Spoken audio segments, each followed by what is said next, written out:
Okay, so Christmas has been, and one of the things I got as a little stocking filler was this Reaper Bones Minotaur, which I thought was rather cool, because I knew I didn't ask for this. It was just a left field thing from my wife, but perfect, because I need some Minotaurs for Warhammer Quest, which is what this video is going to be all about. For those who don't know, Reaper is a make of miniatures, normally geared up for many different systems, predominantly, I know, guess for Dungeons and Dragons, I guess people use them for, but it can be used for anything. And Bones is their budget range. That doesn't mean the quality is any less in the miniature.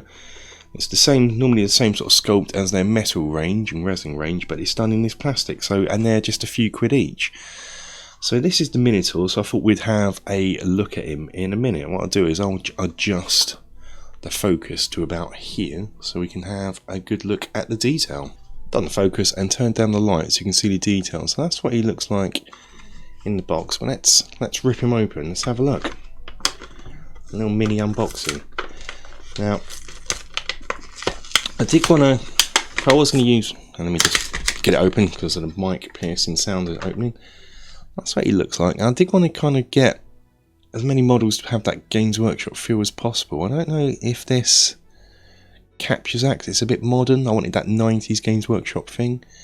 But for the price, this could be a good stand-in. Now, one thing I have noticed already is the base is a bit warped, but being it's plastic, I should be able to just heat that up in using sort of hot water, boiling water, and pull that down. Heck, I can do it even without the water. There you go, sorted. So that's what he looks like at the front. Profile. Back. I like him. For the time being, I got Beastgrave for there's sort of two Minotaur looking monsters there. I could potentially just use those for now, till at some point I could potentially track down the Minotaur monsters from Warhammer Quest, but they're quite expensive for some reason, and they're not that detailed really. A bit, maybe too cartoony. I quite like this. I mean, I'm using, I said in the last video, I'm using this elf model here as a stand-in, so it sort of goes, it sort of works. Not too upset with how that looks. So yeah, that's the one Minotaur down, I think. The nice thing about Reaper Bones is not only are they plastic, but they come primed, ready to paint. No priming necessary. They're already primed, so with contrast paints now, that's perfect. Just whack some contrast paints in. Easy conversion modifications. The exoplastic can chop into them easy. Hey, good for the environment. 10% recycled material. Perfect for all RPG and tabletop games. Please note, spray primers not recommended for Bones miniatures. Already primed, don't worry about that. And Croton Ashes, 0 to 3 sad onions. Yeah, I like miniatures. I've got a few miniatures models for various different things. They're brilliant. So yeah, that's the Minotaur. One Minotaur from Bones Reaper painted, or Reaper Bones. What it looks like. One thing it says with these is, whilst it says it's primed and ready to paint out the box, I still gave it a wash anyway to get rid of any mold resin, and the paint, it still wouldn't paint. The paint would just pull up and pull away. Washed them again, same thing, washed them again, pretty much the same thing. So I just persevered. So yeah, really washed these well from Reaper Bones. Yeah, I'm quite impressed with him. He's a Minotaur. He's my standing Minotaur. Get another two. Hopefully I'll try and get some actual Warhammer Quest ones. I've seen they seem to come in twos when I look at an eBay, so come in twos, and I'll use him as the third. So that's him. Doing a search online, I was also able to track down a PDF of all these sort of papery based content in the game, so I printed out some of those. This is with a view to buy these in the future secondhand, so I've got the originals, but for now this is perfectly adequate. You can see these are the character sheets, got the power tokens for the wizard, it's got the counters and the inventory items. So printed out the wizard, got the elf again, counter, inventory item, dwarf, same sort of thing, just got to cut these out of course. Barbarian with lantern. Also in there was the adventure book. It has all the books, but the adventure book was the smallest one. It's only like 17 pages, and I didn't really fancy printing out the others, especially the RPG book, so I will try and track that down secondhand. But this I felt was quite important. I know the rules already. I will try and track down the rule book because I know how to play. I thought this was probably the better thing to print out on paper. So it has all the adventures in here.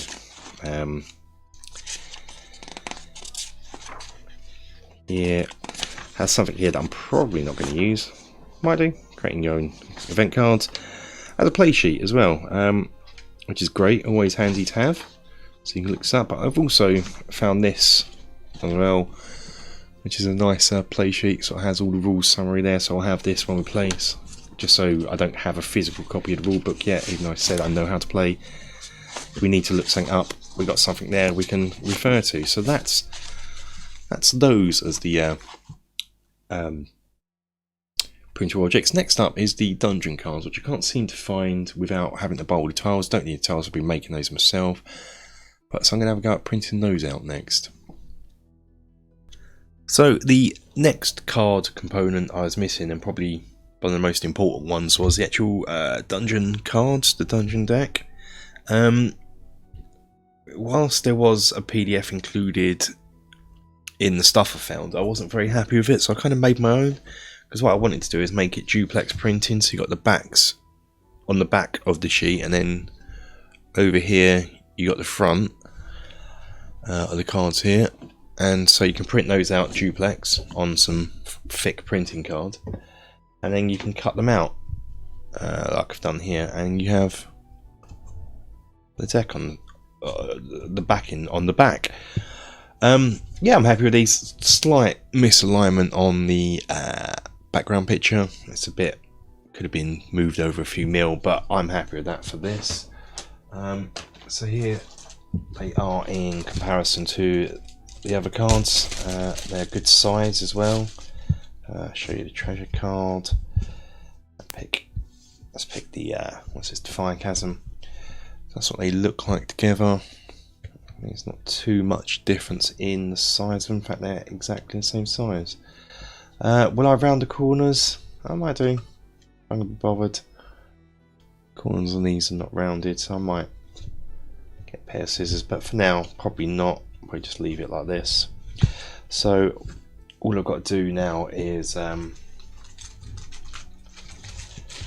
cut the rest of these out. All the same sort of alignment. Here I've got all the basic sort of tiles here. You know, the basic passageways, stairs, got the T-junctions and a few more. Another room here. And the rest of the rooms there. And the ones I've already cut out is the bend and all the objective rooms. So yeah, that's pretty cool. Got those done. Another thing that happened is over Christmas I found some snotlings. So I already had this chap here we've seen before, and I had my test copy one, which I wasn't too unhappy with, but I really didn't want to use copies. Kind of wanted to put real things, even though Games Workshop aren't getting any money anymore. I just feel doesn't feel quite right to me. But I'll use this as a stand-in, and if I find another single snotling online, I'll buy them. But yeah, over Christmas on eBay I found a lot of 10 snotlings from the game, so that's great. They're all they're painted already, but it's not that great, so I'm gonna probably repaint them. Gonna focus in on camera, being I've left you on auto zoom. No, excellent, there we go. So you know, that's what they're like. Pretty basic paint job, so I'll probably repaint those. So that's 12 snotlings we've got, so I'm happy with that now. It's the completed snotling collection. So yeah, really cracking on the miniatures. I just want to look into getting the rats and the spiders next, I think. That's another set of 12. I think spiders, the rats I'm definitely go for the Reaper Bones one I saw for now, and then maybe try and track down some proper ones later on. I don't know. I think these might be perfectly suitable. Okay, so here's 12 snotlings painted. Wow, he actually looks quite good. I can't really see him when I look at him like that, but on camera I can see more detail. That's pretty cool, like that. A little snotling painted. That's not him. Painted some with brown tunics and some with grey tunics. So there you go, some snotlings painted. So I did a bit of stonework on the bases, and to be honest, where is he? Here he is. Here's the chap. Here's the cast I did. I still want to replace him, just it doesn't feel right doing a cast of miniatures. It just doesn't sit right with me. Here's the homemade one. Hasn't come out too bad. His spike obviously was mental, and I could have spent more time getting rid of mould lines and so forth, but for just because I needed 12 and I've only got 11, that'll do for now. So that's your snotlings, all 12 painted. That's pretty cool. Yay. Another paper component is the luck tokens. I believe they're luck tokens. I think they're just here's luck, isn't it? I'm thinking of.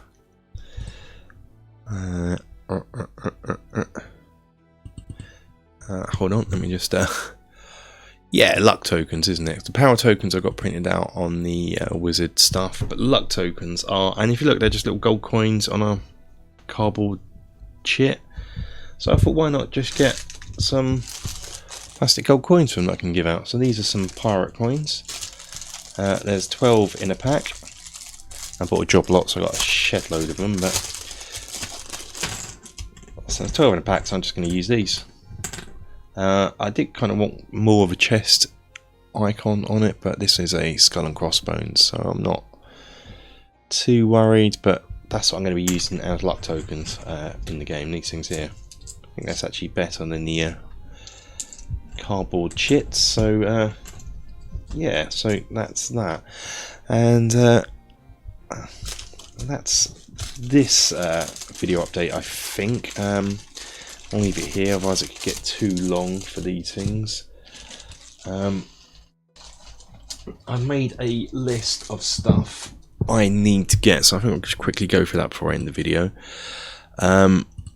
Yeah, so let's have a look. So you've got 4 warrior models, which is barbarian I need to get hold of. Dwarf, I've got an alternative version, but I still will try and look for one, the proper one, as we go along. Elf, same as alternative, but I'll look for a proper one. The wizard model, so I'll probably for now look for alternatives. Really, ideally, Games Workshop models from the same era, sort of the mid-90s. I do like that aesthetic. I need to source 1 more orc warrior with sword. I need to source 3 more orc archers. The goblin spearmen I've got. The night goblin archers I've got. The skaven I've got, so I'm just going to use the ones from Advanced Hero Quest. 3 Minotaur models. As we've seen already, I'm going to use a Bones Reaper one for now, and then maybe source 2 others. Hopefully maybe in proper Games Workshop ones. And so, you know, see if I can get a third one in time.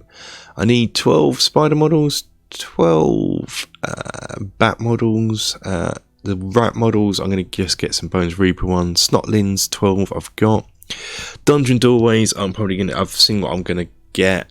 Zealot doors, so they do some double doorways and one with a portcullis thing, so I'm probably going to pick up those, 10 of those and a portcullis one.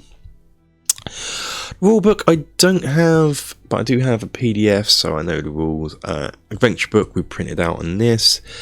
The roleplay book really want, but it won't affect the gameplay for this. Just saying I want. How to play sheet we got. 50-page adventure record pad, don't need for the moment. 19 event cards, got the event cards, got the dungeon cards, got the treasure cards. Blank event cards I don't need. Spell cards we've got the warrior cards now, we've got the battle level cards, we've got the equipment cards and the warrior cards we've got. Dungeon rooms I've got, corridors I've got, 2 junctions in the corner I've got. I need to do the steps as a terrain project, and we've got to make the objective rooms still. I've got to make 6 web counters. I'm thinking about how I'm going to do that. Power tokens we got. Luck tokens just covered. Got that. 24 plastic shields as a component, but I assume that's just part of the model, so got that. Dice. So 6 large dice and 12 small to do wounds. I've got loads of dice. Don't know if I've got many small ones, but I can have a look. If not, they should be easily sourced. And the interesting thing next is the scenery markers that go on the board. There's a Portcullis Marker, which I think that goes in the doorway, so I'm going to throw that in with the doors that I just mentioned earlier. I'm going to buy one with a Portcullis in, so that's he's done. A cave-in marker, we can make that. Pit of despair marker, a stairway marker, a double trapdoor marker, a pit, trap pit spike thing. Gonna make some bones, a skeleton, a treasure with a knife, blood, and scroll, 2 chests, a slimy hole, a trapdoor, a well, an open treasure chest, a grate, and an open box with green smoke coming up. I'm probably going to make those in some sort of 3D-esque form. Probably make those soon. Be probably a separate terrain project that I'll do last, I think. I don't know how often these are used, so if you played it and they come up quite a lot, let me know and I'll bump it up in priority. But if they only come up once in a blue moon, because on Portcullis I think I've seen come up as an event card a few times, so but that'll be got when I get paid again and I get the doors. So yeah, so that's what's left to do, and that's it for this video. So thank you for watching. Until next time, guys, take care.